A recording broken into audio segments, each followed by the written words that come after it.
Во склоп на проектните активности француски учиме, македонски читаме, кој финансиски е поддржан од страна на Министерството за култура, а е дел од областа на евроинтеграции, во Штипската библиотека Гоце Делчев се одржа ликовна колонија на која ученици сликаа на тема Париз и Штип.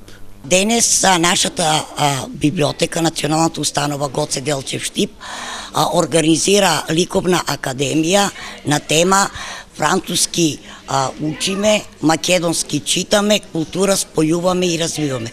По тој повод сакам да го истакнам следното. Да се интегрираме со нашите уметнички креации во европските текови на творечката уметност. Тоа нека биде и мотото на овој уметнички проект, што ќе блесне како рефлексија на толку познатиот париски Монмартр.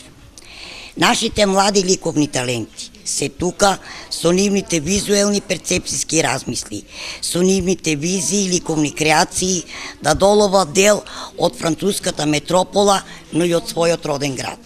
Ова проектна активност е впрочем и почеток на бесплатните курсеви во француски јазик. И овде го истакнуваме францускиот јазик со изучување на преку најразлични активности, значи музика, филм, гастрономија, исто така имаме и читање на приказни за на младите. Значи овде интересот е огромен, досега се пријавени повеќе од 60 слушатели.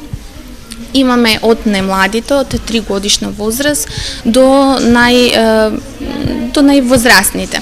Бесплатните курсеви по француски јазик се почетни од европската програма на ниво А1, а ќе се реализираат од 9 до 9 јуни.